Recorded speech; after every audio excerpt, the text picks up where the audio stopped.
Hey everyone, this was requested by, I think his username goes onto my Alucard, or it's something like that, but you know who you are. And he asked for a review of a 4100 or a 555, being that I have both of them. And I'm gonna do, obviously here, the 4100. And I also have a 4100 dragline coming in the mail tomorrow that I have to repaint for someone in DeRosa colors. But besides the fact, I'll do this one, and then I'll do a review of that one. This one, it does have extensions, obviously on the back mast and the boom. I have 20-foot and 40-foot lines on here. I don't think it's the correct configuration. I'm not sure if there is an actual correct one. It probably is. But I know it should have a couple more 40-foot lines, being that it has one extension. Well, it might be in the correct configuration, but I'm not sure.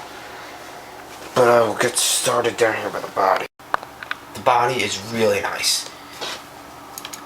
One thing I did not like about it when I first saw it were these things. I don't know what they're called. Not too familiar with the ringer.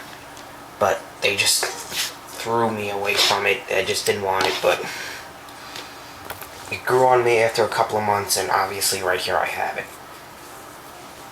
Not sure. I spoke to a couple of other people about it, and they didn't like it as well, but it also grew on them, so pretty much, yeah.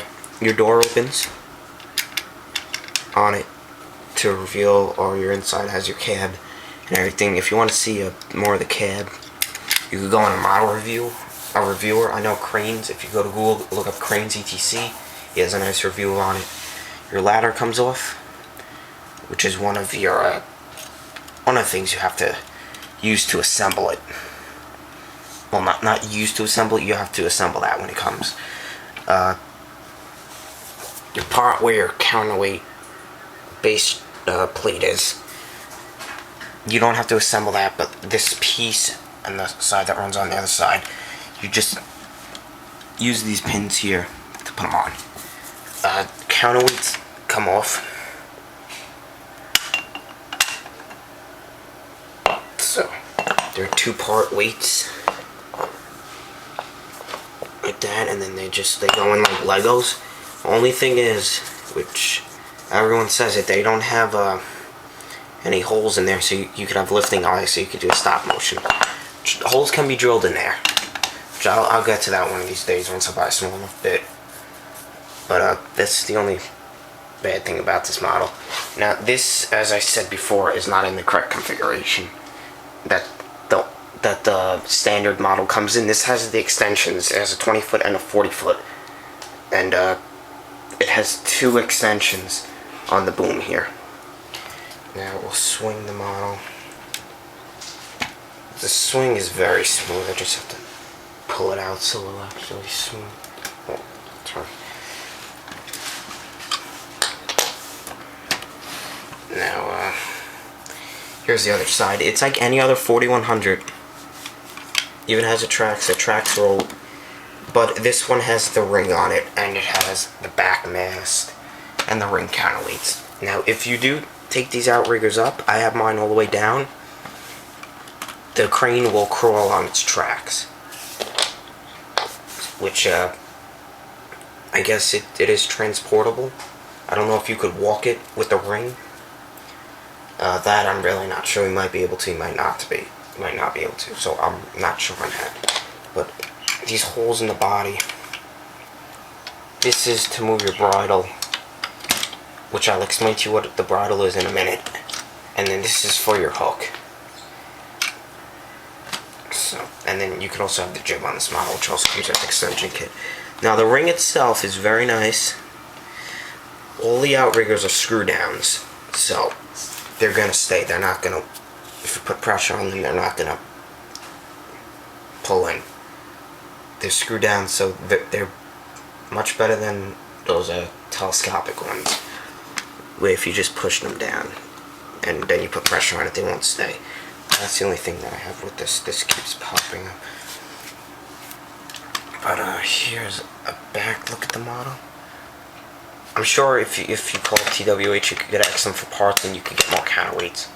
That's what it would look like with 3 weights stacked, which is a lot. Now the weights, I believe they're hollow. But Crane Dude 07, he added lead inside them, which I will do real soon. And what I had on it before, even though they're painted blue, I had my tower counterweights.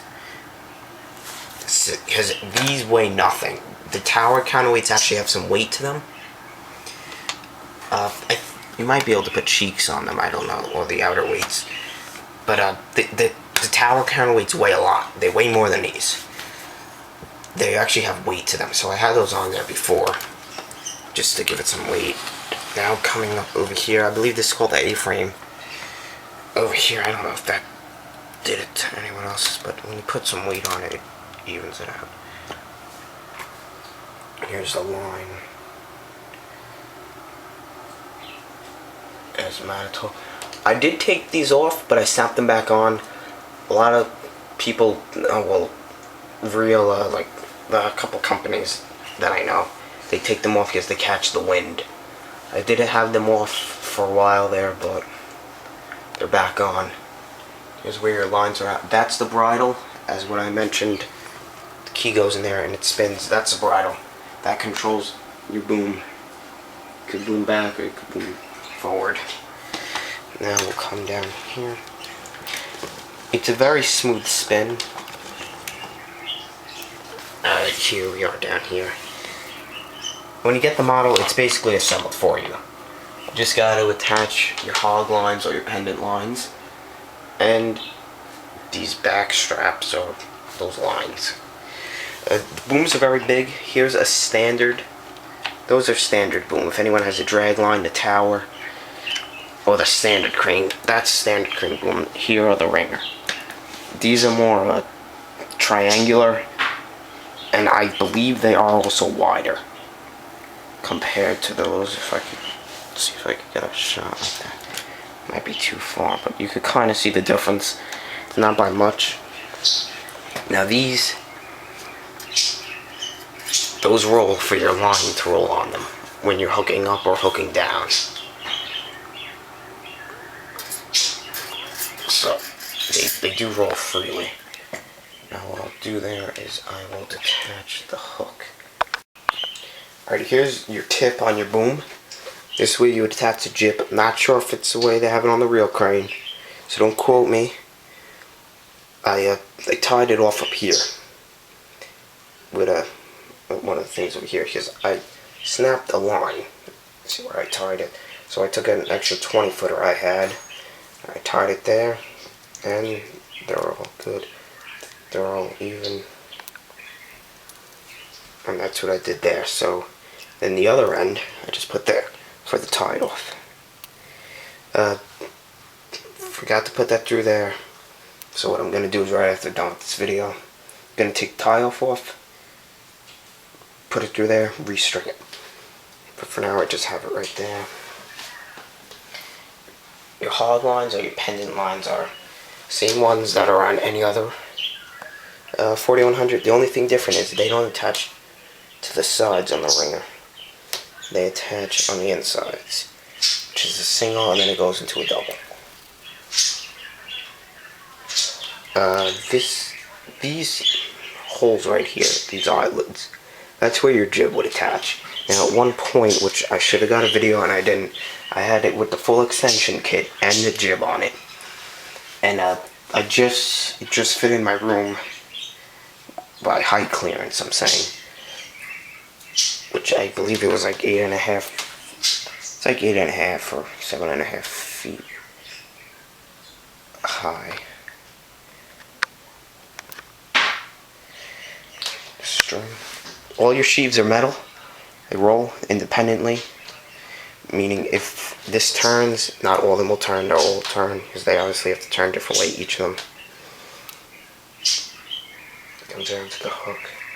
The hook was what I was surprised by how large it was, actually. It's very decent size. I don't know how much tonnage it is. And the latch opens on the hook. your hook also spins 360.